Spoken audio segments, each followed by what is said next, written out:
de Olimpia, famoso hogar de los Juegos Panhelénicos. Apolo, Heracles, Nerón. La competencia olímpica entre los hombres de Grecia, Sicilia, África del Norte y Asia Menor comenzó en el año 776 a.C. y continuó por casi 1200 años bajo la protección del sagrado armisticio. Los juegos fueron llevados a cabo en honor de Zeus, de quien se dice, de acuerdo con la antigua mitología, había depuesto a Cronos en el Olimpo durante la batalla de los 10 años entre los dioses y los titanes.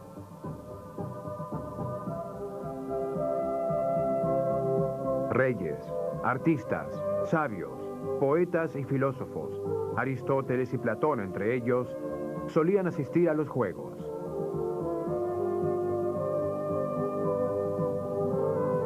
La competencia se transformó en una noble tradición creada para fortalecer el cuerpo y modelar un carácter superior. El honor de los vencedores no estaba valuado en dinero, sino en una corona trenzada moldeada con la rama de un olivo sagrado. Todavía podemos oír los gritos de victoria, surcando la suave brisa que atraviesa los techos erosionados del templo de Zeus.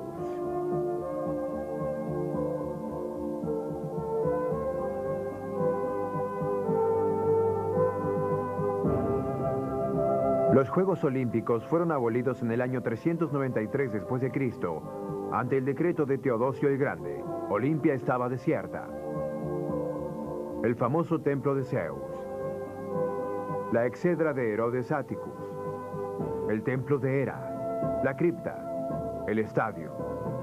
Todo fue saqueado por los cristianos en el siglo IV, al verlo abandonado a las fuerzas de la naturaleza.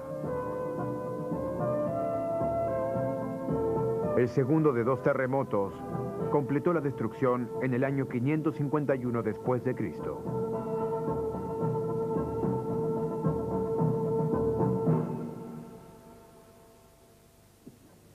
Más de 1300 años pasaron antes de que la curiosidad de los arqueólogos franceses y alemanes forzaran el proceso de excavación.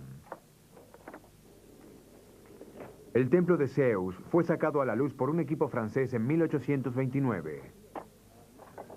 Algunos de los hallazgos fueron llevados a una colección en el Museo del Louvre en París. Las primeras excavaciones sistemáticas fueron iniciadas por el Instituto Arqueológico Alemán en 1875. Su investigación en Olimpia continúa aún hoy, dado que los arqueólogos se afanan por reconstruir la historia de los Juegos Olímpicos. Pocos poblados griegos en el Peloponeso carecen de ruinas del pasado. Un cimiento de piedra, un desgastado santuario para adoración de Apolo. Pero son las ruinas desiertas de Olimpia, Epidoros y Micenas, las que concentran más poder. Micenas, ubicada aproximadamente a igual distancia de Corinto y Nauplión, es por mucho el asentamiento arqueológico más antiguo de la península. Su glorioso, aunque turbulento pasado, data de más de 3000 años.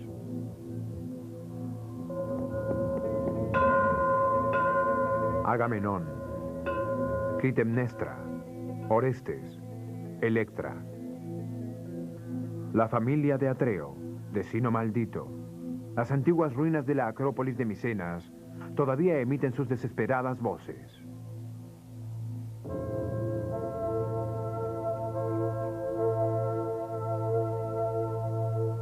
La cultura micénica floreció entre aproximadamente el 1600 y el 1100 a.C. La Acrópolis de Micenas, entonces abandonada, pasó de un leve deterioro a un estado ruinoso.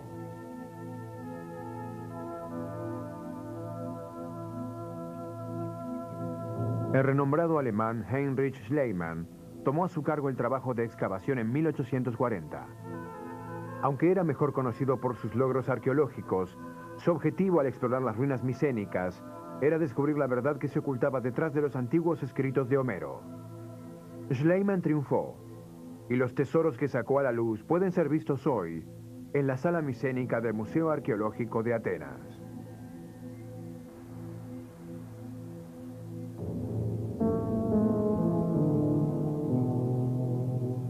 Hoy en día, más allá de la famosa Puerta del León, las ruinas del palacio y la sepultura real yacen enclavadas en las laderas de las colinas. Sus tenebrosas piedras marrones se confunden como un camuflaje con el árido terreno. Una vez parte de un gran imperio, la Acrópolis de Micenas brindó una impresionante vista de las praderas inferiores. Una posición muy defendible. Sin embargo, como todas las grandes civilizaciones del pasado, los micenos cayeron en decadencia y finalmente fueron aplastados durante la invasión dórica que vino del norte.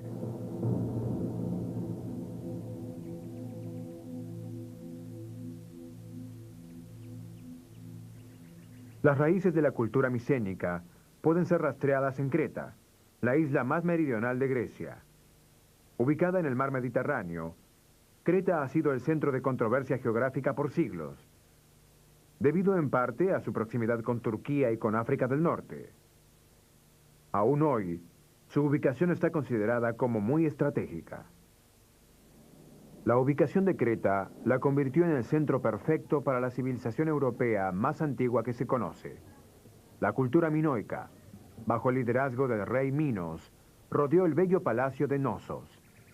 Aún hoy, las ruinas de Knossos se encuentran entre los más exquisitos resabios antiguos del mundo. La civilización minoica, sumamente avanzada, floreció en la isla de Creta desde cerca del 2000 a.C. hasta el 1400 a.C., en una época en que el resto de Europa era todavía considerada como bárbara. Desde Knossos, dominaron un imperio marítimo que incluyó la península del Peloponeso, así como zonas de Sicilia y las Cíclades. Su reino incluyó la primera flota naval organizada de la historia escrita.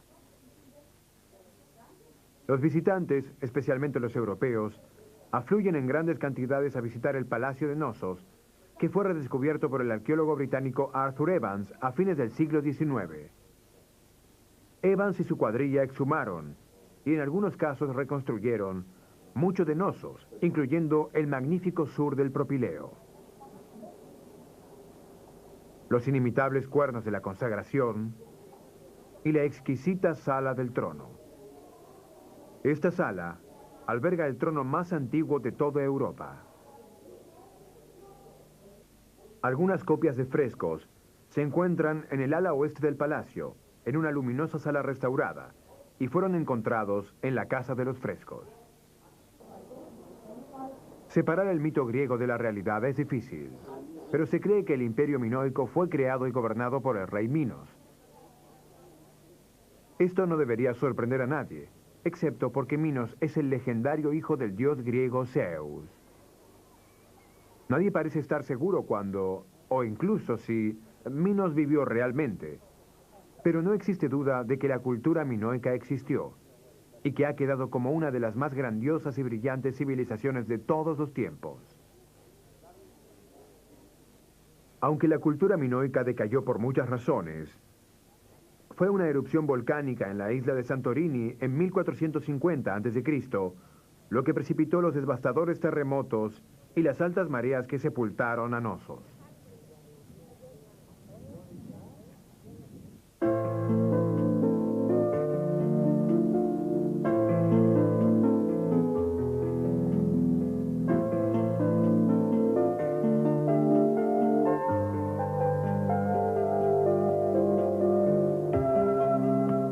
Además de Knossos, Creta es conocida por su clima cálido y su belleza escenográfica. Aunque gran parte de la isla es seca y rocosa, también hay extensos viñedos a todo lo ancho de las tierras altas centrales. Numerosas localidades están diseminadas a lo largo de la gran isla, incluso la casa del renombrado escritor griego Nikos Kazantzakis.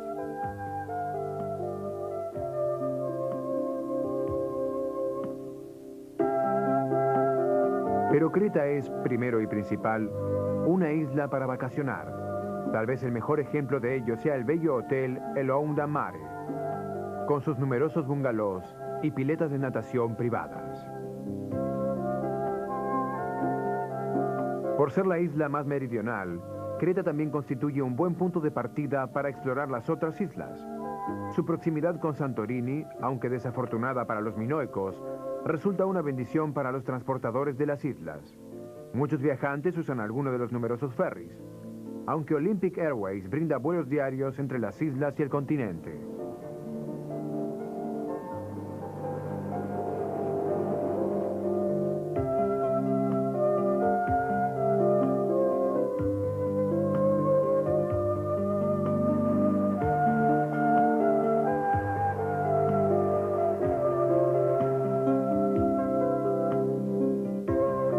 Santorini, o Tira, como llamaban los antiguos a esta isla, es tal vez la más pintoresca de todas las islas griegas del Egeo.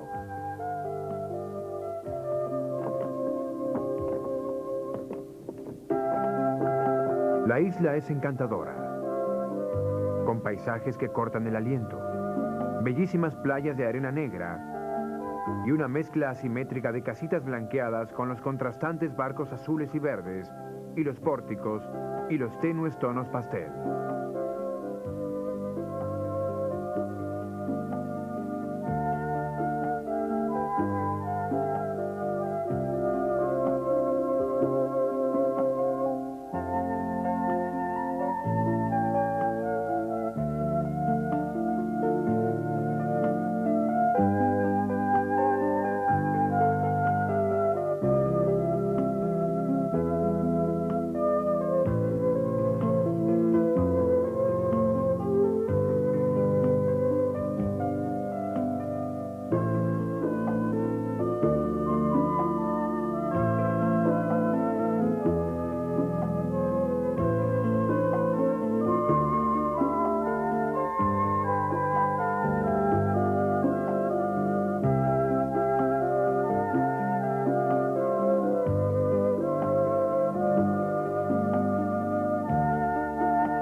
Junto con la atrapante arquitectura, Santorini es un paraíso de la calma, conocido por su soledad y una paz particular.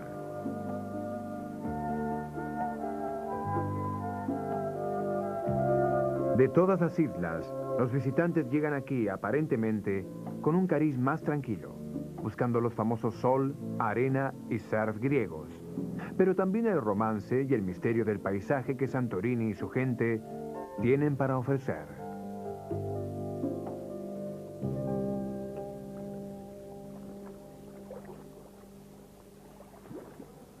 Santorini le debe mucho de sus características únicas a su pasado volcánico. La erupción del 1450 a.C. pudo haber destruido gran parte de Creta, pero por otro lado, creó un paisaje extraño, casi surreal. En efecto, muchos arqueólogos creen que la erupción también destruyó la mítica ciudad de Atlantis. Aunque el misterio continúa, recientes excavaciones en Akrotiri revelan que existió un pasado altamente civilizado en la isla. La gente que vive aquí hoy en día, tal como sus ancestros, aprendieron a vivir de la pesca, aunque el turismo les brinda un sustento significativo. Las antiguas casas de los pescadores fueron construidas directamente en las laderas de las montañas como pequeñas cuevas. Esto los protegía del clima y los aislaba tanto en invierno como en verano.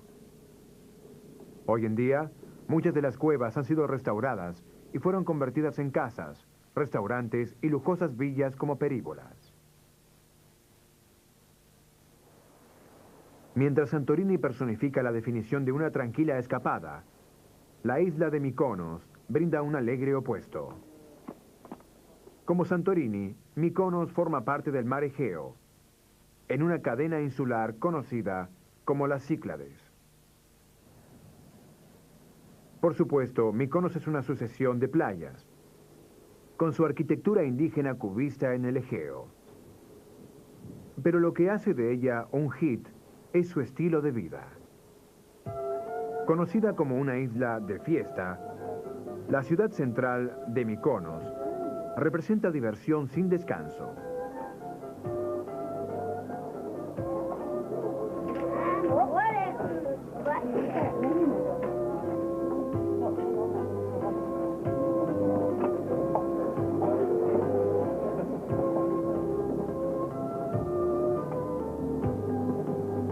Una masa de caminantes se pasea a través del laberinto de calles, las que en muchos lugares no son más anchas que un sendero.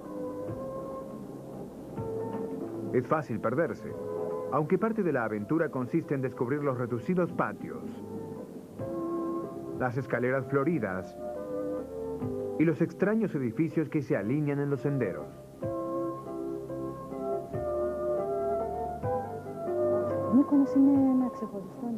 Mykonos, como Santorini, no han sido arruinadas por el turismo. Tiene una bella arquitectura y ciertos colores dominan lo que uno ve. No es un solo color, sino ciertos colores, como los del mar. Dominan las casas y el paisaje y les da a las islas una cierta belleza, una belleza diferente. Los molinos de viento de Mykonos son la característica más reconocible. Se alinean con esplendor cerca del puerto, oficiando de pintorescos faros para los botes que arriban.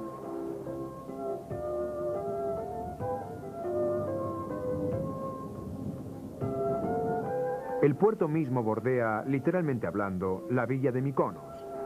Sus edificios están muy próximos al borde del agua. Este colorido paisaje está formado tanto por los cruceros de placer como por los pescadores locales.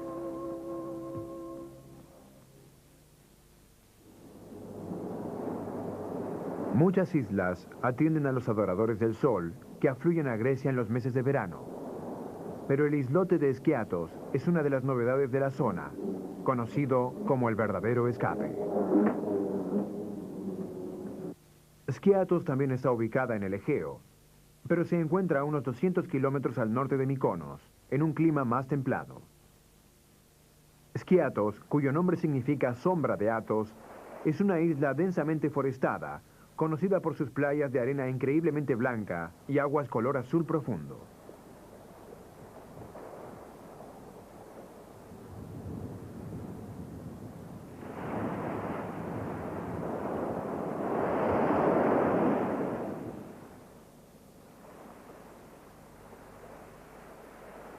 Parte del encanto de Skiathos es la falta de desarrollo generalizado. Por supuesto, existen hoteles y villas, pero Skiathos es lo bastante reducida como para disfrutar del intercambio con los nativos griegos.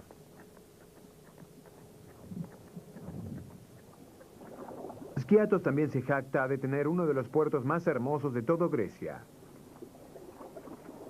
Las casas de la montaña son el marco de una bahía tranquila, en la cual se alinean los botes para excursiones y los cafés al aire libre. Skiathos, como gran parte de Grecia, brinda un excelente conjunto de restaurantes y cafés, muchos de los cuales de gran calidad y precios razonables. Nombrar algunos platos famosos es uno de los puntos de interés de cualquier visita a Grecia. La cocina griega es muy buena. No es pesada como piensa la gente. El aceite de oliva es muy saludable. La cocina es fantástica en Grecia y los griegos dedican mucho tiempo a la comida. Básicamente comer comida griega es parte de nuestra vida. Lo hacemos todo el tiempo. Sí, me gusta mucho la comida griega. Tenemos verdura, zucchini, pero carne, no me gusta comer carne. Tiene mucho colesterol. Algunos platos famosos son pasticcio, moussaka, souvlaki, pescado fresco del océano, tzatziki, ensalada griega con queso feta. Solo en las islas se preparan estos platos con mejor calidad.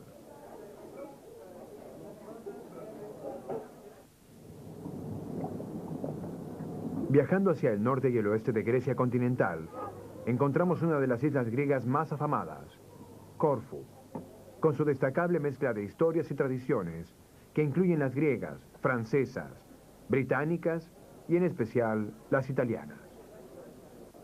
Corfú está casi limitada por Albania, aunque comparte mucho de su pasado cultural con Italia. Sin embargo, Corfú se distingue de las otras islas de Jónico por no haber estado nunca sometida a la dominación del Imperio Otomano de Turquía. Sin embargo, fue colocada bajo la protección de Venecia en 1386, por lo que el italiano fue el idioma oficial hasta 1851. Debido a la seguridad de su puerto y a su proximidad con el resto de Europa, Corfú es casi siempre la primera y única isla visitada por muchos de los que llegan a Grecia. Pero su carácter único reside en su diferencia con el resto del país. La influencia véneta es obvia en toda la extensión de la ciudad. Las angostas calles y los arcos traen a la mente imágenes de Venecia o de Florencia. Los maravillosos edificios antiguos, con sus coloridos pórticos y persianas, parecen estar lejos de la tradición griega, haciéndonos creer, en cambio, que nos encontramos en una brumosa tarde italiana. La gente, sin embargo, es decididamente griega y una de las más amistosas de esta tierra. La ciudad principal ofrece una arquitectura pintoresca junto con comercios y una gran variedad de cafés al aire libre. La explanada es el lugar de encuentro favorito de los griegos para las cálidas noches de verano. Está ubicada en el centro del barrio viejo, adyacente al antiguo Palacio Real y directamente frente a la vieja fortaleza. Aunque la fortaleza ha jugado a lo largo de los años su rol en la defensa de la isla, también fue un antiguo asentamiento bizantino. Su utilización militar fue útil para los venecianos, pero fue demasiado débil para evitar un ataque aéreo italiano en la Segunda Guerra Mundial. Unos pocos kilómetros al sur de la fortaleza está Canoni, una de las características de Europa más fotografiadas. Un rompeolas en miniatura lleva a través de las aguas al convento de Blaerna, también pequeño. Más allá de Canoni encontramos la capilla de Ponticonisi, en la isla Mause. Tanto Canoni como el puerto son sitios ideales para observar los tranquilos atardeceres en primavera y verano.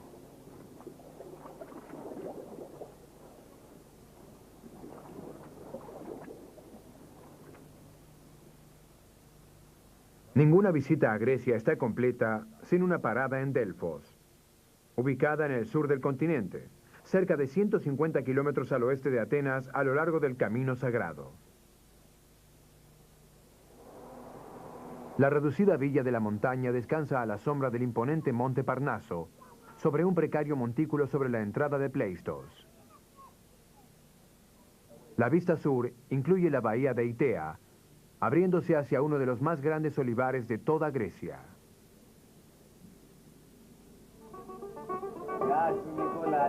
A lo largo de la única calle principal de la villa se alternan las pensiones, los negocios y las tabernas, frecuentadas por una colorida mezcla de nativos y turistas.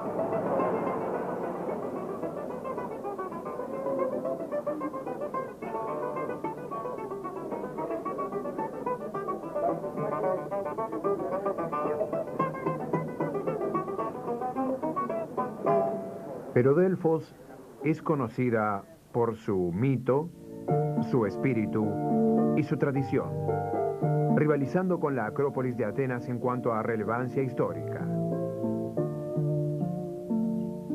Las ruinas de Delfos se confunden tanto con la falda de la montaña, de color gris amarronado, que al principio es difícil imaginar cómo fue este importante centro espiritual erigido en este mundo. No se conoce la antigüedad exacta de Delfos, pero su edad de oro se extendió desde el 600 hasta el 400 a.C. Durante ese lapso, fue un centro diplomático, cultural y deportivo.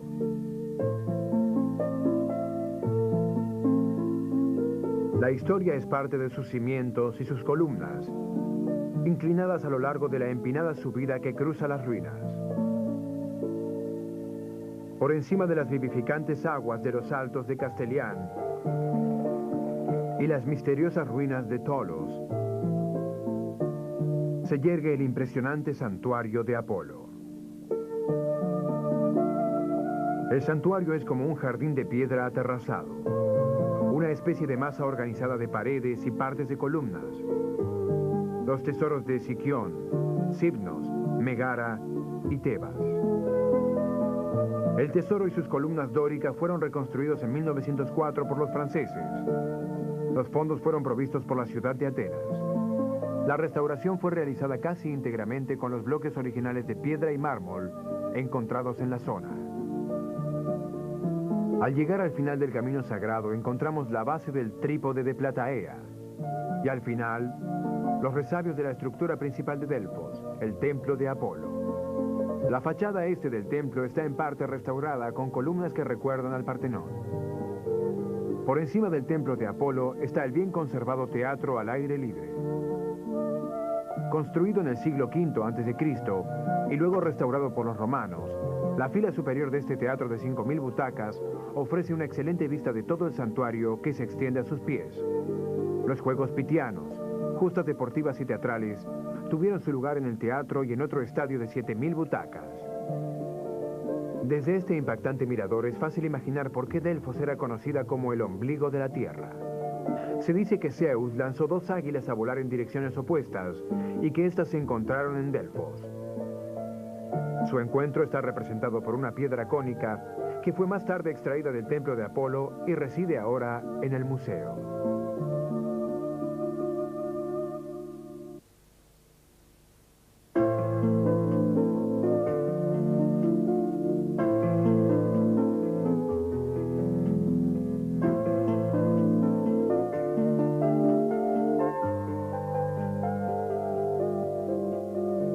Pero tal vez la misma Grecia sea el ombligo de la madre tierra, debido a que no hay otro lugar donde se observe una conjunción tan misteriosa y apasionante de mito, espíritu y realidad. El paisaje, las ruinas, la gente. Grecia tiene mucho que ofrecer al visitante aventurero. El griego es el tipo de persona que da la bienvenida a todos. Los griegos tienen el corazón abierto, muy hospitalarios. Gente muy compasiva. Sí, Grecia es un lugar hermoso, una nación hermosa. Grecia siempre será un buen lugar. Nunca puede perder su belleza. Es muy bella, muy bella.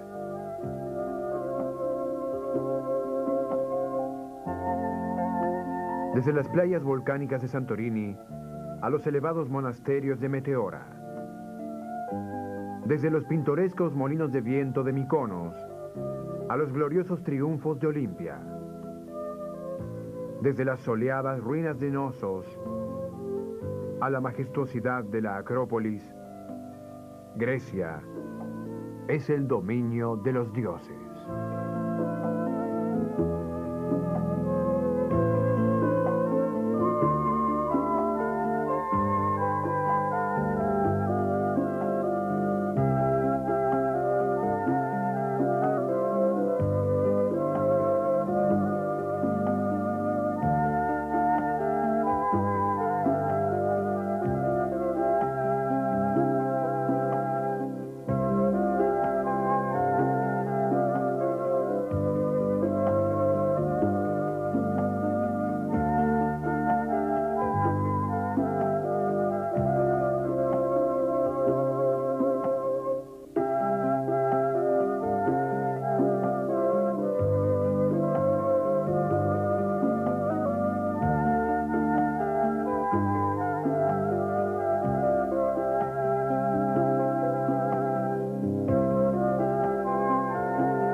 De Olimpia, famoso hogar de los Juegos Panhelénicos. Apolo, Heracles, Nerón. La competencia olímpica entre los hombres de Grecia, Sicilia África del Norte y Asia Menor comenzó en el año 776 a.C. y continuó por casi 1200 años bajo la protección del sagrado armisticio. Los juegos fueron llevados a cabo en honor de Zeus, de quien se dice, de acuerdo con la antigua mitología, había depuesto a Cronos en el Olimpo durante la batalla de los 10 años entre los dioses y los titanes.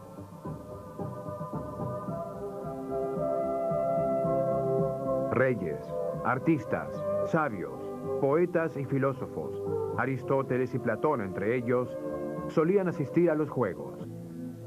Su glorioso, aunque turbulento pasado, data de más de 3000 años.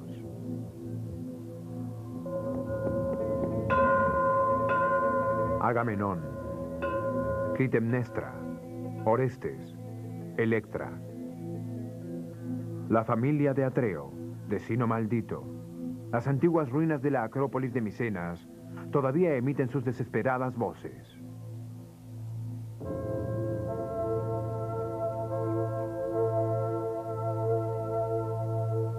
La cultura micénica floreció entre aproximadamente el 1600 y el 1100 a.C. La Acrópolis de Micenas, entonces abandonada, pasó de un leve deterioro a un estado ruinoso.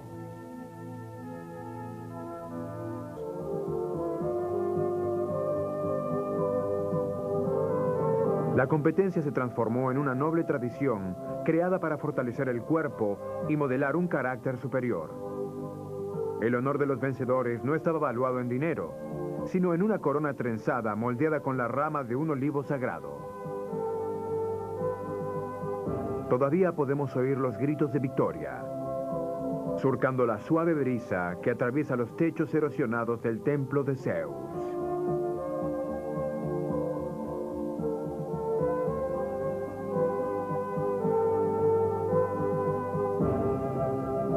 Los Juegos Olímpicos fueron abolidos en el año 393 después de Cristo, ante el decreto de Teodosio el Grande. Olimpia estaba desierta. El famoso templo de Zeus, la exedra de Herodes Atticus, el templo de Hera, la cripta, el estadio. Todo fue saqueado por los cristianos en el siglo IV, al verlo abandonado a las fuerzas de la naturaleza. El segundo de 2 terremotos completó la destrucción en el año 551 después de Cristo.